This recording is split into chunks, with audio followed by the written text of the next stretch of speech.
ఇది నారావారి కుటుంబానికి అత్యంత సన్నిహితులైన అధికారిని రిటైర్డ్ ఐఏఎస్ లక్ష్మీపారసారథి డైరెక్టర్గా ఉన్నారు. ఇందులో పదవిలో ఉన్నప్పుడు ముఖ్య నేత ఎలా చెబితే అలా చేశారన్న పేరున్నది. ఆ తర్వాత ఎలీఫ్ కంపెనీలో 13 ఎకరాలను ఇచ్చారు. ఇది టీడీపీ అధికారంలోకి రాగానే మహిళా పారిశ్రామికవేత్త రమాదేవి ఈమెకు సన్నిహితురాలుగా ఉన్నారు. హిమాచల్ ఫ్యూచరిస్ట్ కమ్యూనికేషన్ 1000 ఎకరాలు. ఇక్కడ ఎవరు ఉన్నారు? ఒకప్పుడు దేశాన్ని కుదిపేసిన కేతన్ ఫరేక్ కుంభకోణంలో కీలక పాత్ర పోషించారు. ఈ కేతన్ ఫరేక్కు సంబంధించిన వాళ్లకు 100 కోట్లు దారుణించిన కేసుల వాళ్లకు ఇక్కడ ఇచ్చారు. వరాహ ఆక్వా ఫార్మ్స్కు విశాఖలో 93 ఎకరాలు ఇచ్చారు. ఈ 93 టీడీపీ పెద్దలకు ఈ కంపెనీ డైరెక్టర్లో ఉన్న సత్సంబంధాల ముందు ఏది అడ్డు కాలేదు. ఈ రకంగా చిన్న పథకంతో 400 కోట్ల భూములకు ఎసరు పెట్టారు. మచిలీపట్నంలో గొడుగుపేట వెంకటేశ్వర స్వామి కూటమికి, అదేవిధంగా విజయవాడ గొల్లపూడిలో స్వామివారి అంటే దేవాలయ భూములను కూడా వీళ్ళు ఎక్కడ వదిలిపెట్టడం లేదు.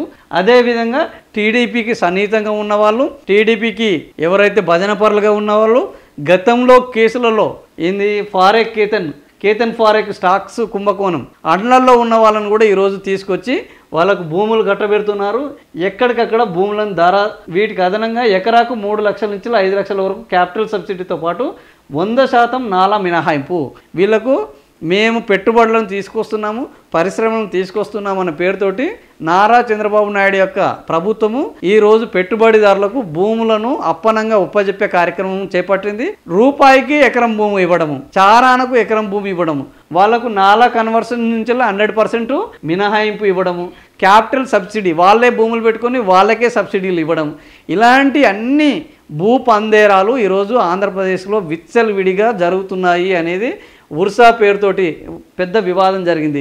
సో మరి ఈ భూముల యొక్క ఆక్రమణల పైన నిజంగానే జనాలు ఆలోచిస్తున్నారా? ఇవి నిజమా కాదా అనే విచారణలు జరుగుతాయా అని అంటే వాటికి మాత్రం సమాధానం దొరకదు.